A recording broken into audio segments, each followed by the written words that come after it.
So today's guest I have is Dean, and I've known Dean for about almost 3 years.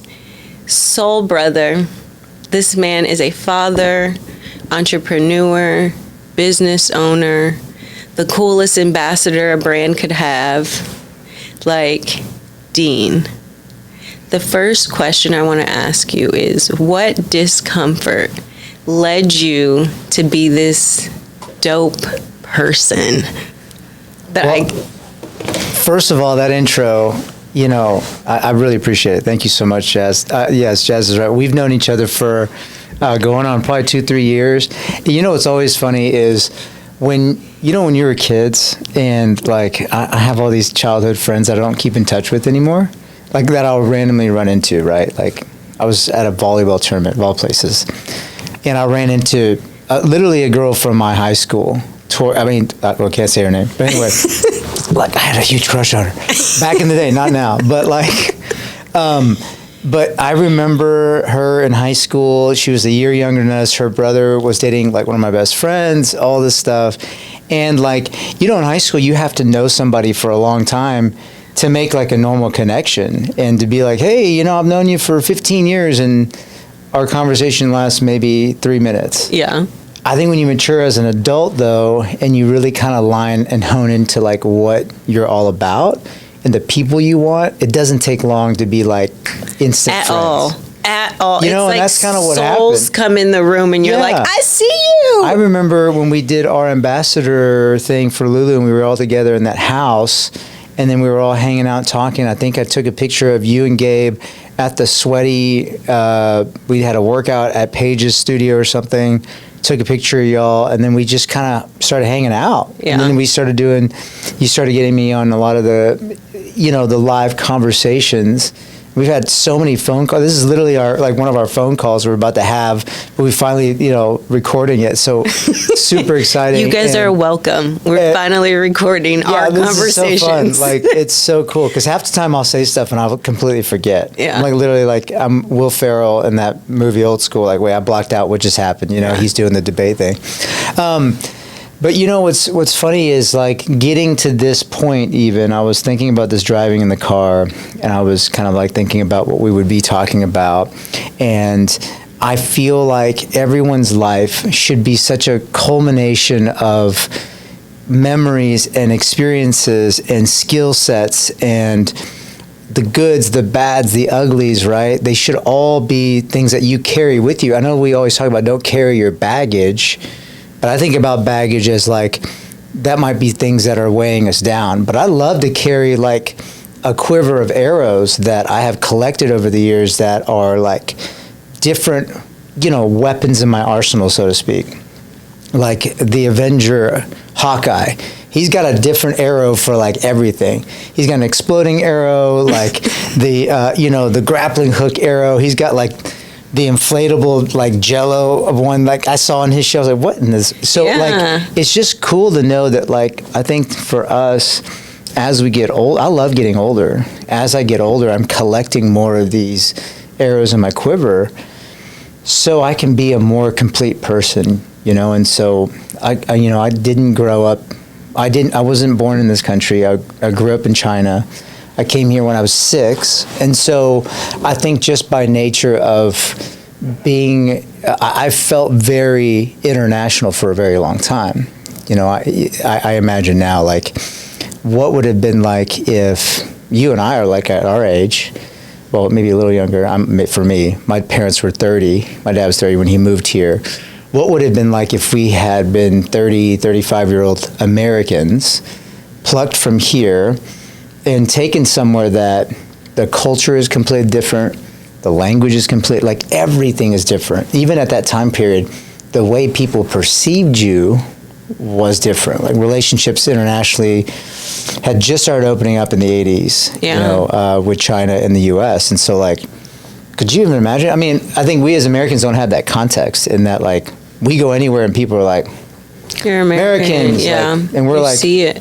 They speak English to us because they're like, we know you don't know our language. Yeah. We know your language because we have to, but y'all Americans, like, we cater to you. So there's almost not even an equivalent. And so I remember growing up, very much an outsider because at that time period, and just, the language barrier. And I remember quickly becoming the person in my house that was the most fluent in English. I'm going to school, I'm young. When you're 6, 7 years old, you can pick up languages like that. Yeah. And so it became something where I was constantly uncomfortable in conversations in a very physical, not a let's talk about something difficult way, but it's like I'm usually, and I still am a lot of times, the mediator, the moderator, or the translator for my parents. And not because they didn't know English, but because things didn't translate culturally. Yeah. Like even something like, I don't know, a comment like, what's up? Like, what do you mean, what's up? In Chinese, there's no equivalent. They're like, what do you mean up? Like the sky, ceiling, like the sky? What are you saying? No. I mean, what's up? Like in Chinese, we would say, gansama, which means, hey, what are you doing? What are you up to? So it's like even that kind of like uncomfortable, so to speak. Yeah. And so I think I learned at a very young age that like it's okay not to fit in. I think at the time I knew I didn't fit in but I wanted to.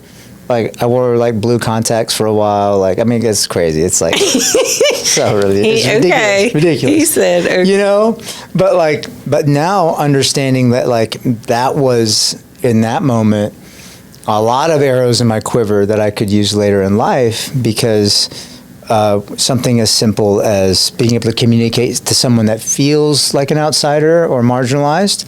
You can relate. Absolutely. Like, it made you really relatable. Early on, you became relatable. Absolutely. There was never, to me, a fear of engaging into uncomfortable conversations because it was like I had to do that on a day-to-day, moment-to-moment basis with my parents. But that's the surface. But below the surface, though, like there was a lot of things that culturally we swept under the rug too. So we can get into all that. But like I think that really started it for me in understanding. Like I think now I understand. I'm embracing being different. At the time, I would just acknowledge, hey man, you're just going to be different. And you didn't know it was going to be such a power. An igniter correct. For you. Like I didn't think that it was going to, I just thought that was my cross the bear. Like, all right, you're going to be a little different. Because it was in the communities that we were in.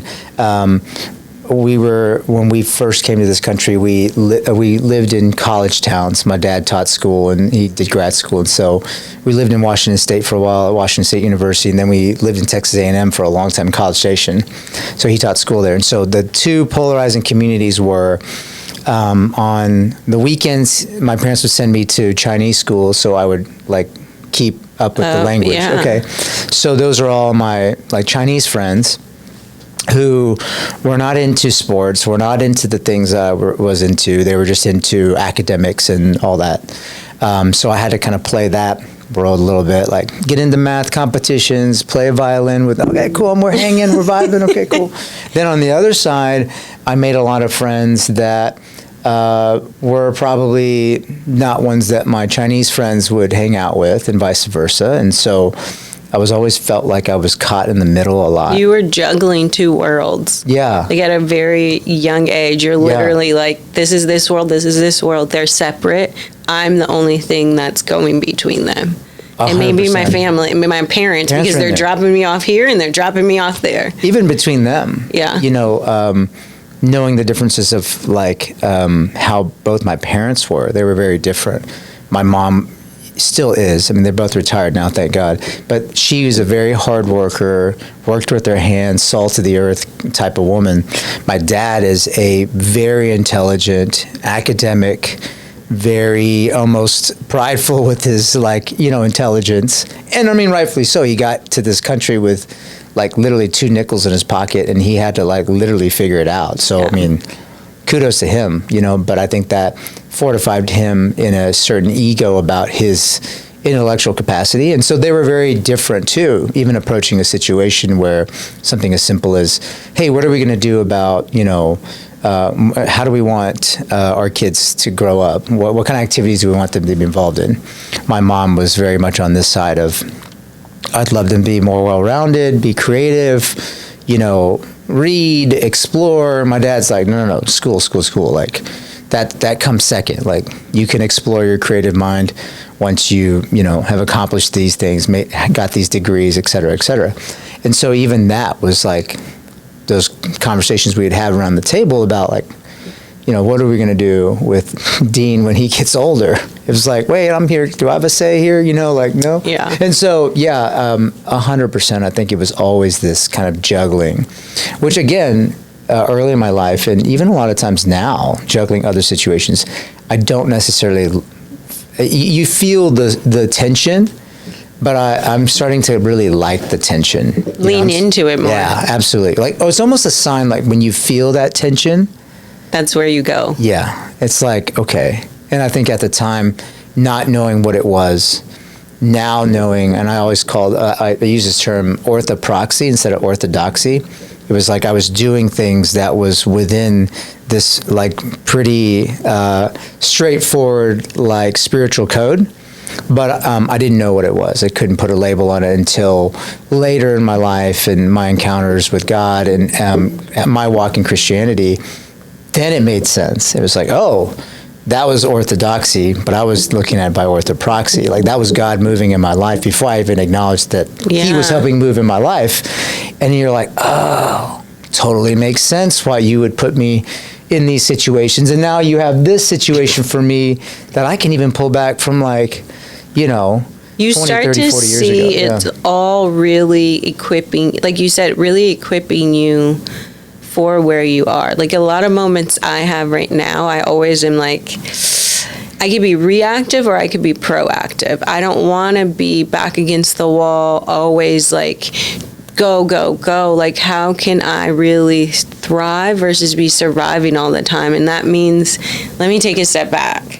I do have experience. I do, as you said, your arrows. Like, let me pull out this arrow. Which one that you shoot at this, because it's going to be the thing that helps you. Like, you've been equipped with, God gives us with all our gifts and talents. It's just you knowing which one to use or which season you may have to sharpen that a little bit more. And then he also provides the people. You're not going to sharpen it alone. He's going to provide the people to help you sharpen it as well. That's good. That's good. I mean, when you say that, it just makes me think of, like, our life is like this video game quest. Me, an 80s kid. I was just downstairs at this coffee shop downstairs. I don't know what it's called. Scary Good Coffee. Like, the whole theme is like late 80s, early 90s, like heavy metal, horror movies, video games, Dungeons and Dragons, that kind of stuff. I mean, it's hilarious. Speaking of which, that was like other side of my life that I enjoyed that I guarantee you my Asian friends did not enjoy. And so, but it reminds me, video games like Zelda, where it's like, if you look at Zelda as a game and you get to the end and you've got all the things that you need to pick up, the trinkets and all that, and all the different side quests in the games, like, oh, it makes sense. And I feel like that's our lives. Like, literally, it's already complete. Like, God's already set this video game. It's up to us. And that's where our free will is, to go find these different quests. And we might get to a different level or find a different treasure or find a different tool at different times. But at some point, as a completed game or the completed life quest, you'll eventually get to all of it. It's just kind of like, it's a matter of when. I think it's hard for us because we have a timeline, right? I mean, we as humans, like, always we have a beginning, middle, end. Like, I mean, not to get morbid, but we're born, then we die at some point. I think our lives, well, I believe that have been created by a creator that doesn't see beginning, middle, end. So unfortunately, he's going, man, I kind of already know, I know beginning, middle, and end all at the same time, but we don't. So I think there's that struggle there for us as humans to be like, man, I want to get to the next chapter. Anything you start, you're like, okay, I want to be at the goal. If you write down a goal, you're like, I want to be at it and check it off. And it's like, the one thing I've had to learn is patience. Like, within that moment, like, the test is the patience. Like, the reason you're anxious is not this thing is making you anxious, this experience. It's like your thoughts about how fast you're supposed to accomplish this, how perfect you're supposed to be, how it's this like you haven't given yourself patience, you haven't given yourself enough grace to just be. It's always next thing. And I've sit so much more in that stillness and that calm space of like, you're not asked, nothing to do or undo, nothing to want, and nothing's missing. That is like a meditation I do all the time. Like whenever I'm like, there's nothing to do or undo, there's nothing to want, and there's nothing missing. How can you just be now? And I'm like, and that's so hard, right? Because even like a nature of like creating a podcast, it's a strive, but we have to still be patient. So I love like, and again, it's almost like you said it in the kind of our pre-interview, you were talking about this ebb and flow instead of a balance. And I feel that too. There is still a tension between productivity and patience. Like we're not saying say a prayer and just sit on the couch and wait for something to happen. Faith without works is dead. You know, and faith without works is dead, y'all.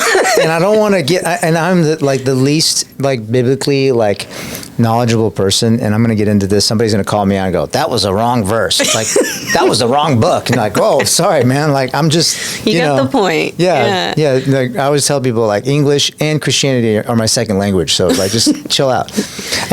But you know, it's like Lazarus and being called from the dead by Jesus. He's like, hey, you're alive now. And he's like, cool. Then he's like, hey, you got to come out of the tomb. Like, I mean, Jesus performed the miracle of bringing him back from the dead.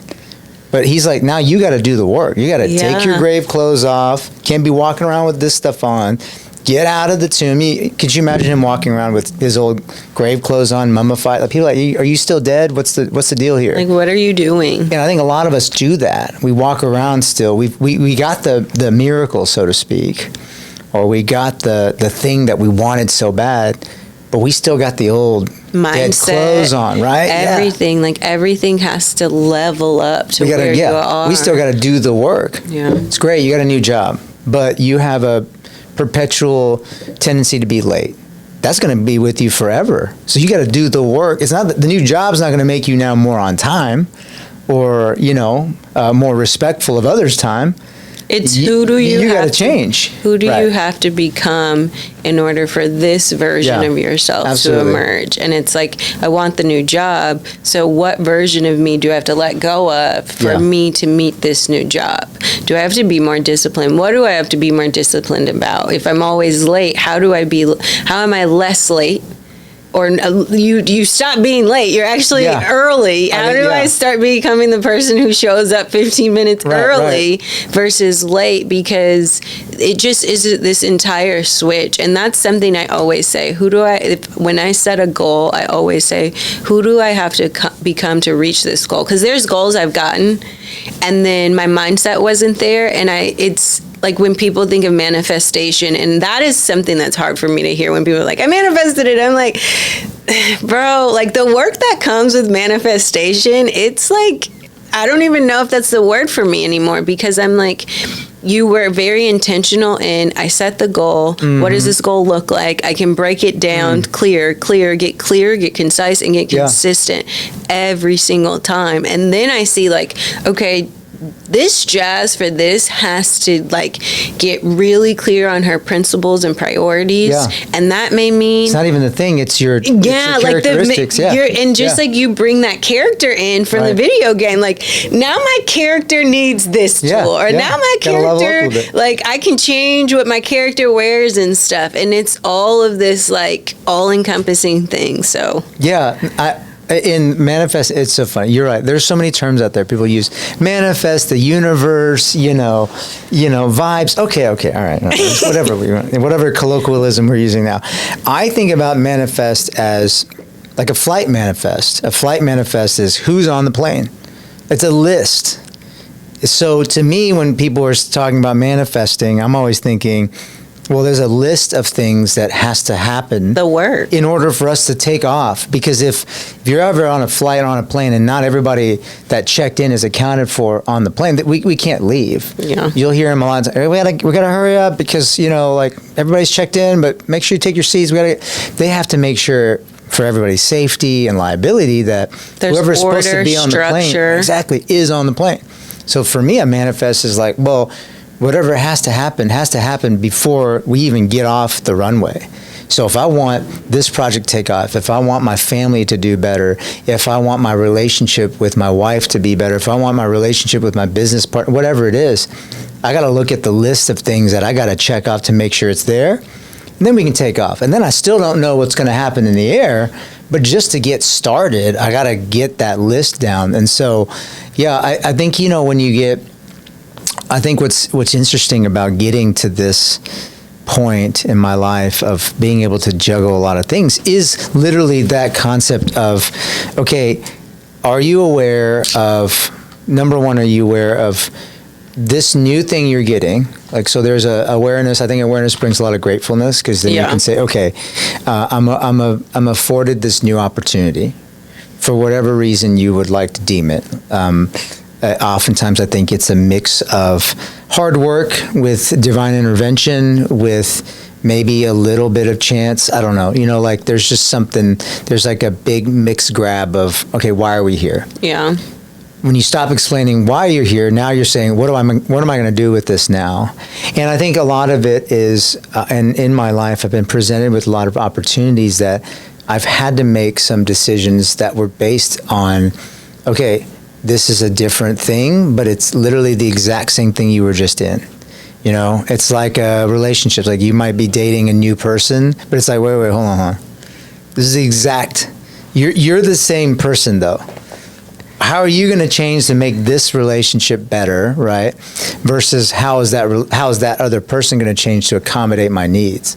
Because any situation that's ever just accommodated my needs always ends up failing or at a dead end, because it's like Taylor Swift says, I'm the problem. It's me. Yes. Not the situation, not the other person, not the circumstance. Now, sure, I mean, there are things that contribute to, like, there could be situations where, hey, somebody did something to you, something happened to you. Yes, I totally get it. But I think for most life situations, in order for us to truly advance in the next season or in the next thing that we're doing, we have to do like a very deep dive reflection and it's an inward work. How can I improve? Yeah, that moment becomes this inward discovery and exploration of like, oh, this is here for a reason. And if I just sit with and like look at all the pieces and not become this person who's like instantly like, this happened, let me react to that. Like just sit with it. Everything will, it's like darkness. When you go in a room and it's pitch black, and then if you just sit for a little bit, your eyes will adjust. Yeah, it's not that crazy anymore. Yeah. It's not that crazy, but I do think a lot of times we're in circumstances and we don't see the cycle. Like I've lately been dealing with like, what cycle is here that I'm repeating, and how can I not, like I said, not react, but step back and see it for what it is. And the moment you like, yeah, you think it's this, now go 3 levels deep. And when you go 3 levels deep, maybe go a little bit deeper. And then there it is, right there, like, this is the thing that's been trying to tell you this 5 years ago. It tried to tell you. And a lot of times, like you said, the relationship is the same relationship. It's just a different face. You're the only common denominator. So what about you will change, will grow, Yeah, absolutely. I love that. Kind of going deeper and then going a little deeper. Just a touch deeper. I mean, there has been several points in my life where that inward conversation had to happen a few times. Now, what's funny is like, obviously, if you could structure it right, like hindsight's 20/20, right? If you had that conversation first and then you had a conversation with somebody else, like that might have like diffused the bomb a little easier. Yeah. Or if I would have had that conversation sooner. Yeah. With myself and with others, that might have like helped not make this such a big blow up. I remember, so I went through medical school. I came to Dallas for an internship. I remember this was, I went to Texas Tech. We were walking, you get your little diploma thing, right? And you got to wear your robe, and you got extra stripes now because you got credentials, right? All the behind things. your name. Ooh. And I remember my dad was super excited because he got to bust out, he's a PhD, so he got to bust out his robe, walk me, down the thing. It was almost like probably more important to him than like my wedding, like walking me down like the medical school, like receiving the diploma thing. So he's got his 3 stripes on. And I remember this picture with our, like the headmaster at the school and him and and I look at that picture, like they have it displayed at the house, they still do. They tote it everywhere. And it's just like, just put it away. It's on like a piano nobody plays. Dean is not currently a doctor. No, I'm not. I'm not a practicing or licensed physician. Please stop asking me if that's a hernia. I don't want to check anymore for you guys. No, but I remember looking at that picture and like every time I see the picture, not anymore. I'm kind of completely over it. But like, I'm like, dude, y'all are. I'm miserable here. Like, I hate this. Like, this is your dream. Not happy. It was literally, and I remember that was the first time I stood up to my parents and had this really tense, uncomfortable conversation. Because I remember I was here in Dallas, and after about 3 months in, this Christmas vacation, I was like, I can't do it. I'm not going to finish my internship. I'm not doing residency. I'm out. I'm like out. And honestly, I had that feeling I definitely had that feeling before even going into it. If you translate this into Mandarin, this whole podcast, and my parents hear it, they're going to be like kind of disappointed. No, not really. They're fine now. Just thinking about them. See, even now I'm still feeling guilt. Like, come on, like. But I remember having this conversation with my dad, and I was like, "Hey, I'm out," and it was very, very hard. Not from the standpoint of like actually verbalizing it, because I think I had talked to literally everybody I knew other than my parents. Yeah. This is like classic. You got this big conversation, you tell everybody, and like that one person you're like breaking up with somebody everybody knows except them. Yeah, and, it's like, and hey. You want to like, it's a little bit is like that betrayal. I feel like sometimes we have this betrayal. Like, do we betray ourselves, or do we like have to essentially hurt the other person? Like your parents, you knew were going to be disappointed and hurt, and it's like, I can't live with this betrayal of self any longer. Like it's hurting me because I know what I know that this isn't for me. And ironically, when you're in that limbo, you're betraying both parties. Yes. Because this is not genuine. Yeah. Like my desire to please my parents was not a genuine desire. It was literally so they can get off my back about it. It is not genuine to self, because you're like, I don't want to be doing this. I don't feel whole or complete, or, I don't feel great doing this. And so I remember sitting down with him, and, I think he kind of knew. Yeah. Because like second year med school, I was like, Dad, I want to do this. And he's like, no, you got to stay. You got to tough it out. Everybody was like, oh, just finish. It'll be better when you're finished. It's like, how many times have we heard that? Like, it'll be better when you're done. Like, no, it's not. It was not. Ziplining was not more fun after I was done. I hated it the whole time. I don't want to do it ever again. So like he brings 2 beers out. I'm like, all right. We got this man-to-man conversation, 2 beers. He opens them both up. He chugs one of them, puts it down, opens the second one. He's like, all right, I'm ready. I was like, the beer wasn't for me. Okay. None of them was for me. They were both for him. So, since then, like, it's funny. We've laughed, and we've like, they're completely fine. My wife and I, we have 4 kids, and I think my mom has finally stopped asking, "Are you good? Like, can you take care of everything? Like, do you need money?" I'm like, "Mom, like, I think we got it finally. Like, we're good." But what was really cool, the byproduct of that, and this is why I think it's so important, like, to always, like, I love this, like, to share with people these things. Was it really opened up the doorway for my sister. My sister is 9 years younger than me. She was born in this country. And so there was always this kind of discrepancy there too. I took care of her at a very young age. My parents both worked around the clock. And so I remember when I was 10, 11 years old and she was just a baby. Out, yeah. I mean, I'm like, there are a lot of times where I feel very much like a father figure to her than even a brother. And our relationship is awesome. We've kind of meandered through a lot of different seasons and styles. I mean, we were roommates at one point too, so we're like buddies, and it's cool. So, but it kind of opened the doorway for her because she was very in the same situation of like, if she didn't want to do something though, she wasn't as obedient of a Chinese kid as I was. I'm old country, so it's like I don't want to do it, but I'm going to do it just because I have to. It's culture, like it's culturally. That's what you saw. That's what you. That was it. That's what everything you were exposed to, and you come from.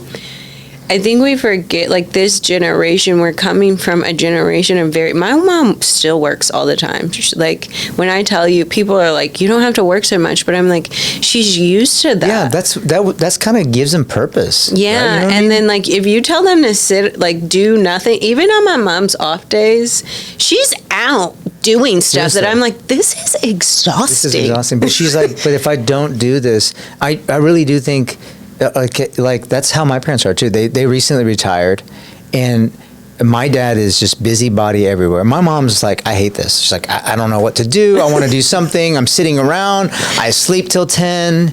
Like I go on so many walks. I don't even want to do this. I'm like, what? This sounds lovely. But like for them in that time period, in their generation, their situation, circumstance, whatever it is, that was ingrained in them. Even if they get to a point where like, hey, you have more than enough, you're no longer, we're not in government cheese territory anymore, guys. I don't get the free and reduced meals. We're good. Like we're good. But they still think there's an innate, almost primal drive that we're not good. My mom does the same thing. We got to keep going because it can go away, right? And I thought about this, and like some of it can be kind of lumped into this concept of like maybe. What's the term I'm looking for? Where it's like scarcity mindset. Yeah. Some of it could be lumped into, they have a scarcity mindset that it's all going to go away one day. But I don't even think it's that, nor do I think they should be burdened with like that feeling of like, man, I have this weird mindset. I really think it's a rewiring of what drives them. Yeah. It's not any different than, say, the generation now that's growing up and raised on cell phones, right? They're like, their social interactions are 100% on this device. Yeah. If they're in a room together, they're Snapchatting each other. Like, there's so many times I'm like, just call, like if I'm out or like I meet people and I'm like, I can easily get your number. Like that's my first instinct is like get your number, and other people's like, let me get your Instagram. Yeah, I'm like, what's your Snap? I don't. I'm sorry, I'm not snapping. It's like, yeah. Sleepovers, right? Like if we had like when our teenagers have sleepovers, you walk up, it's like, is anybody here? It's like a room full of zombies because they're like on their device. They're on their phone. And then when they do engage, it's like to do something for the phone. Yeah. Just to go back to the phone. But then when they take it away, and we're getting to a total sidetrack, but like when they take it away, it's like, whoa, you're a real person. This is fun, And so I think we're all a byproduct of our circumstance. But I mean, for sure, I think, going back to like kind of the uncomfortable conversations, I think that the more we become kind of the representatives and the avatars for people like us that are willing to have those conversations, I really do think it opens up doors for others, because I think just being able to operate at a high level, I've deduced, right now I do a lot of cinematography and photography. I have to work with team members. They're all different ages, comes from all different backgrounds, like it's super fun. But the most challenging part is dealing with people on both sides, your team members, your colleagues, your people you work with, and on this side, clients. Being able to understand really quickly who you're talking to, being aware of perhaps just a little iota of their background, where they're coming from, and what their needs are. Yeah. I think becomes the leveling factor of, I think now in this day and age, aside from learning AI, technology, whatever it is, it's still people. If you understand people, you're going to have jobs. You're going to have gold. Work, it's right? like gold. Like, you got to be able to connect. Yes. And part of that connection, I mean, to some people that have, like a lot of teenagers that are void of actual communication like this and just communicating on the phones, an uncomfortable conversation for them is literally looking you in the eye and saying, "Hello, sir, my name is blank. Yeah. I would like to ask you for some help," or whatever it is, right? Yeah, that could be uncomfortable. It's like the post office, ordering at Cheesecake Factory. Those are things that we make our kids do. They're like, "Hey, Dad, I want a Sprite." I was like, "Good, tell me.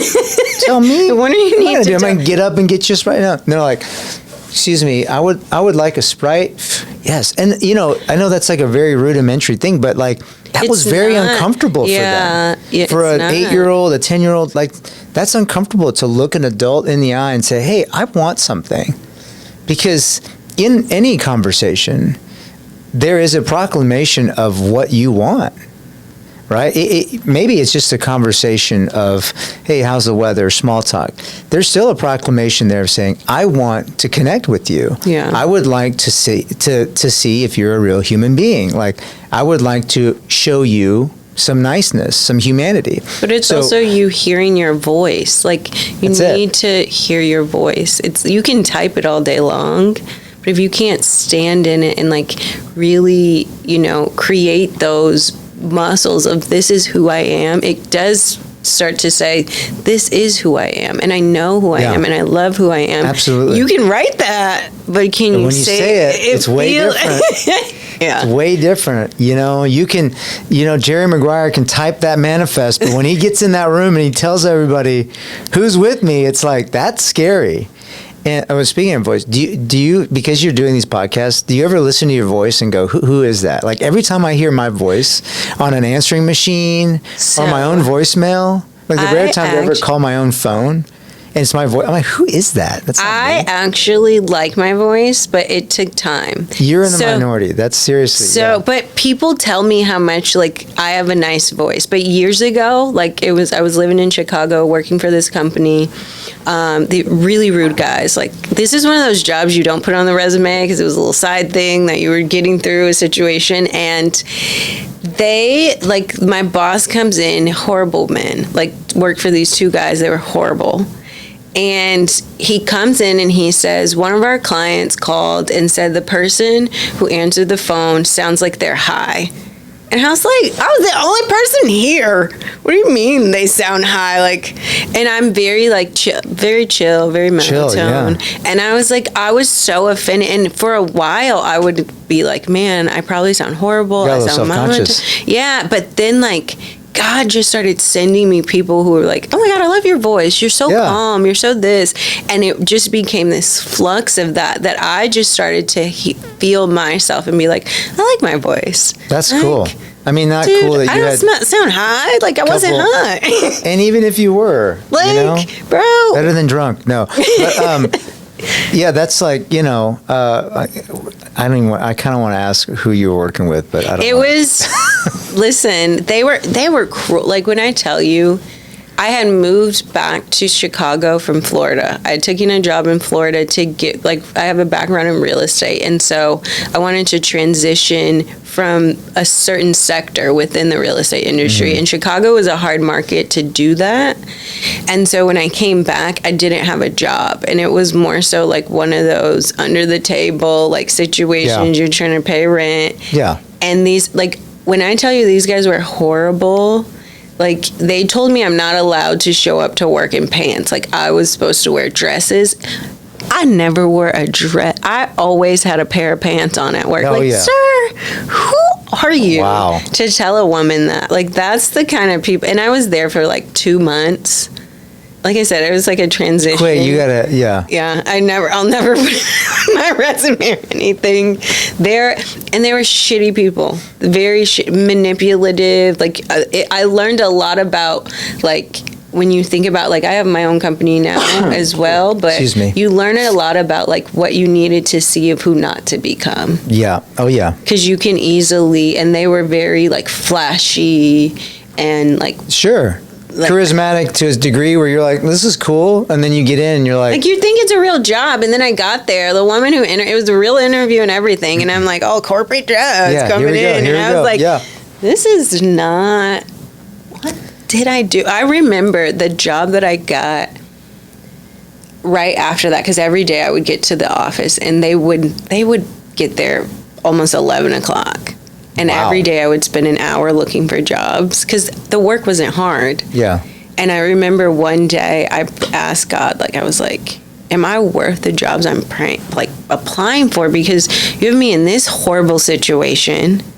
Why am I here? Yeah. Because am I not worth the things I'm applying for? And that, like, it was a deep, like, I needed that moment. I didn't know it, and it's created the woman I am now. Like, I have a voice to say, man or in anybody, like, don't tell me who, like, if you don't like it, that's you. I'm wearing pants and I sound high. Who cares? Get away. But, I mean, that's such an obvious, like, for you, like, man, you had to go through that because you were put in a marginalized situation because of your gender. Probably even because of your race. Yeah. So it's like, I look at that as a net positive, like, good. Yeah. I need that lesson. So you can walk into any room and be like, no, you remember those two guys? Yeah. Like, no, I got it. You know, like, I know this. And so I think that is part of being good at having uncomfortable conversations too, is recognizing those situations that you've been in the past and being like, hey, I know this situation right here. I've lived it. I've been there. Exactly. And then to know that, like, I'm not going to be looking for this, but when it finds me, I know exactly how to respond.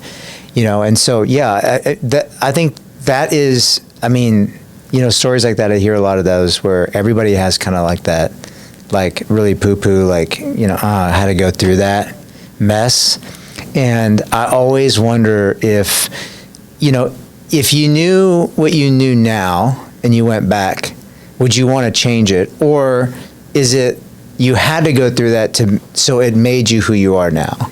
Because, you know, if you could go back and change the past, would you? And I'm always like, no. Yeah, same. I'm almost in certain regards would want to get my ass kicked a little bit more, you know? Yeah. Because if I went back, or if you went back and you didn't have that job, you might never have gained some of the knowledge and wisdom. Yeah. And I think it's like, if you erase your past, like, wisdom is fortifying your character, right? So if you erased all that, where would we be? And I think it's very easy to see where your trajectory of your life is headed based on the experiences that you're willing to extract from the things that you've already done. Because I think for the longest time, most of my 20s, I traveled. I did things that, I mean, they were really fun, but I had no awareness of anything other than, am I having a good time? Was it fun for Dean? Did I, like, party? That was it. Like, that's it. And now what's ironic is I'm traveling to a lot of these places I've been to in the past, at almost like a second chance. And these places, they're, like, completely different. Yeah, it's alive in such a different way. You're more alive in such a different way. It's like you're looking at it literally, I mean, it's so cheesy. You're looking at it through a completely different lens, to where it's like, man, like, all my references are movie references. There's this movie called Hellboy. It's so bad. I love it. But they put these troll goggles on, and, like, regular looking people, regular looking street, they put the troll goggles on. They see the troll market. They see this cat lady's an actual troll, and they see things differently. And it's like, I feel like I've got a set of new goggles on when I go to these places, or even just day to day, like, just what you're looking forward to in life. Like you said, you're looking forward to peace and patience and, like, reflection, where maybe the 20-year-old version of you was looking for fast pace, flashy, like, intensity. And so, but again, the situations are still very much the same. You know, we're getting on the same playing field every single time. It's how are we conducting, controlling our own thoughts and desires. And so it's funny because when you get to go back and you relive some of these situations, it's almost like you don't need to go back in your memory banks. Like these situations are still like the same ahead of you. Yeah. You know, what's funny is like, it's literally going back to the video game thing, you're playing the same level over and over again. You're just now smarter about like, Faster, I know there's a guy right there. He's going to pop up. He's going to shoot this thing. I got to get ducked out. Like you're already anticipating what's happening because that level is very much unchanged. I mean, yeah, there's certain probably nuances in our lives that are different that we have to navigate. When you get older, you might have, more people in your house, more bills, you have more things to think about. Now you're, thinking about like even something as small as like, hey, 10 years ago I can roll out of bed and start working out. Now I got to like kind of warm up and like so I don't hurt my back. Like, okay. But for the most part, I think we're always presented with a very similar situation day in and day out. It's how we're just choosing to extract that. You know? And do you I feel like a lot of people don't own their story from where they are. I feel like people are scared to say this is what's happening, this is what has happened, this is who I am. And it's like, I think even in these conversations, we've had so many of these conversations, but it's because it's like, you've always come to the table with this is Dean. And these are experiences I've gone through. And when we did have comfortable conversations live, it was I had you were a crowd and fan favorite, but I was people relate to you. You're a father that people can aspire to be if they're not, parents, but also married or something. You were telling all the parts of who you are, and it's sometimes I'm the business version of Dean doesn't always come out. It's more so this individual. The title goes away, and it's just Dean. And I think I always feel I get that, but I'm I always feel Dean knows, tells his story, and enough people I don't think tell their story. I always, people reach out, even about being an ambassador and stuff, I'm just tell your story from where you are. You don't need to tell your story, tell further along than you are. Say it where you really are, because that's what is authentic and people connect with. Yeah, no, I appreciate you saying that. I love finding the extraordinary in the ordinary, right? And so I am old school when it comes to storytelling. I love just a good story. I love making it if I go to if I go to a comedy club and they're just giving me punchlines, I'm dude, set me up. Romance me, make me feel let me get on the edge of my seat for this, right? And so, and I think everybody is so intrigued with wanting to be something different than themselves. Yeah. But imagine if we were all trying to strive to be one specific person, right? It'd be really boring, to be quite honest. It'd be like in the Matrix, where all the enemies are the same guy. It's the same guy in the black suit. What? I really think that our best shot at being unique is just being ourselves, because we're all so different. And we have these stories that I think a lot of people are afraid to tell their stories, because I think deep down we're afraid that there's some kind of random analysis of oh, did you do this right or wrong, right? Yeah. And I mean, that's the thing with grace. It's I believe in grace with consequence. I mean, good and bad. So, but I think without our stories, how would we be who we are now? Yeah. Right? Without extracting a lesson, because here's the thing, things happen, but you have to find the reason of why it happened. Otherwise, it'd be oh, yeah, I woke up this morning and Jazz and I recorded something. Well, why? There's something there. There's not just, and it can be something as simple as, hey, we recorded this because this was an opportunity for her and I to become even better friends. Yeah. Great. That's enough. Yeah. So if your mindset is, my story and what I went through, the experience for me was enough. I don't have to have saved 1,000, villagers from an earthquake. I don't have to have, cured cancer. I'm a person living on this earth that has an experience too. So if you walk into a situation thinking my experience is enough, then everything else is literally like a bonus, right? It's like the 100 cherries on top. I'm just happy to be here. I know that sounds super trite, but it's like, think about it. It's 11:30. We're sitting in an air-conditioned room talking. Chill vibes, yeah. You know how many people would kill to be here? Like, just for real. I mean, and I'm not saying that like, oh, we have to be so grateful and you count our feel blessings. You mean it from that space. But because we're given this opportunity, let's lean into it. Yeah. Let's help people. Let's make it meaningful, right? Again, if anything, let this be something that contributes to our own personal story of like, man, I love having conversations like this with folks. So that trickles down into the micro level of, well, don't just do this with microphones in front of you. Do this with friends and family. Yeah. Do this. I mean, this is when I do this, I'm like, man, I need to check in with my parents more. Yeah. They live 10 minutes away now. Yeah. Man, I need to really like speak life into my kids more. Like, okay, like these are reminders that the experience isn't really the goal. It's how do you extract from that, right? And so, I'm kind of an open book because like, again, like I love being like the biggest underdog ever. And so if I can sneak under the radar and still like have a great life and be successful, like that in and itself should give anybody like the thought of like, I could do it too, right? Because again, we all have such a unique walk. We all have such a unique path that we're on. But if you look back, it doesn't take much, I think, for anyone to say, man, if I'm breathing, living, and I'm sitting here, I'm still alive today.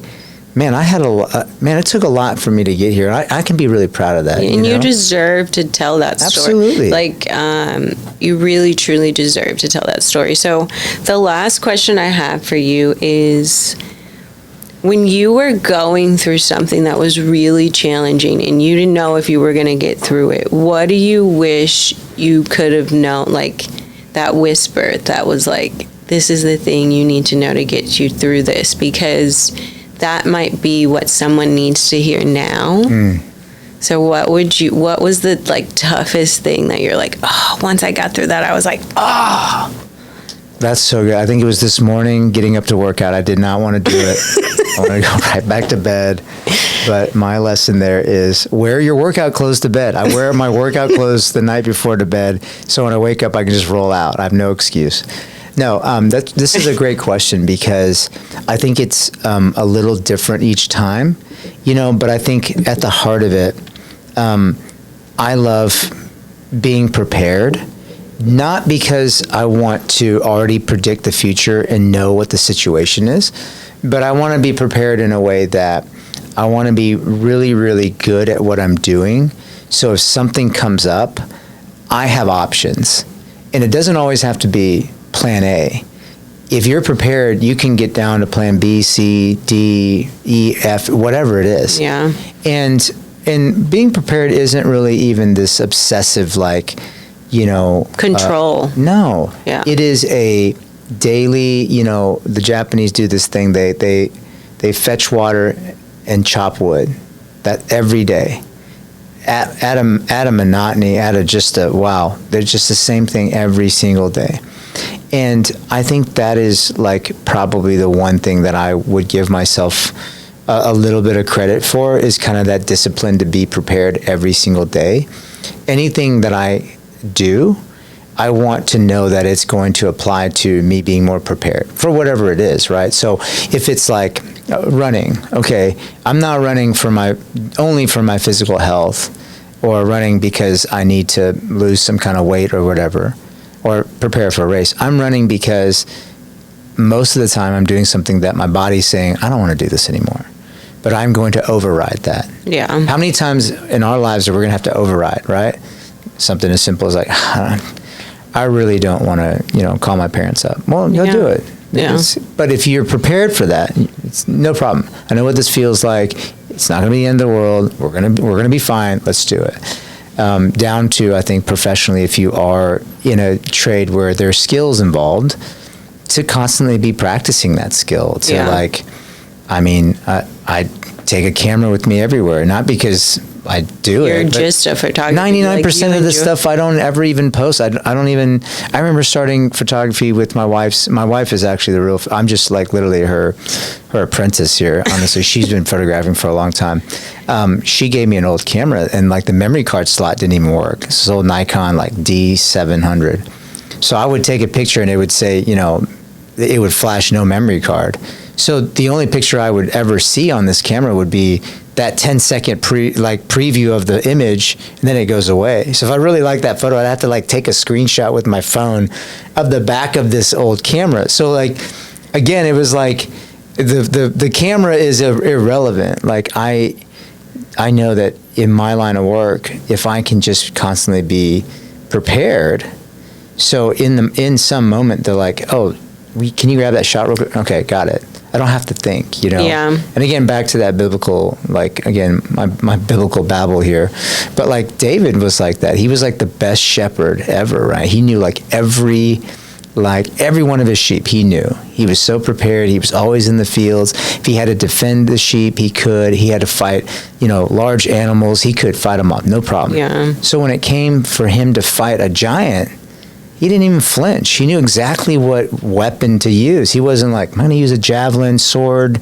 He's like, dude, I got my slingshot and a rock. I'm good with this thing. Because I know. I'm accurate. I'm deadly. It's the tool. Like, you've mastered the tool. And he knew in that situation, it could have been a giant, and it could have been another human, it could have been another beast. He didn't, it was irrelevant, And so I love challenging people to be prepared. And again, it doesn't even have to be a direct one-to-one. I think a lot of preparedness is part of your daily discipline to live your life in a way. Be doing. I mean, COVID was such a great example. Like my family, we cook a lot, and when COVID hit, a lot of people I think were like, "What are we gonna do about food?" We're like, business as usual, more cookouts. Yeah, like. We love it here. We're going to get fattened up during COVID. I can't wait. Like, it was like, and so those were kind of things where you're like, oh, I get it. Like, this is why there's this, I have kind of a mild obsession with discipline and rituals and doing things, because at some point you're going to be challenged in the most odd way to have to pull on that discipline. And if you don't have it, I don't think it's like you can still survive, and obviously, you'll get through it. But again, it goes back to your experience. When you're disciplined, you actually have a better experience with whatever happens. Yeah. Because there is a sense of patience, of control, of understanding that I'm going to be confident in getting through this. Again, it might not look like plan A, but you're prepared to do whatever it takes to get it done. So, I think that's probably what I've learned over the years. Like, hey, just be prepared. Like, it's stop underrated, the pantry. yeah. Like, I'm not planning on a zombie apocalypse, but if it does happen, you're prepared. We're ready. You are prepared. So, Dean, this has been an amazing conversation. Thank you for having this conversation. Thank you for allowing me to learn even more about you. Well, I appreciate it. And, I love these kind of open-ended. We're just like meandering, taking detours. Love it, That's all the intention. Like, someone's going to get something from this. I know my eye was watered. Yeah. I was like, this is great. This is great. Thank you so Dean. much.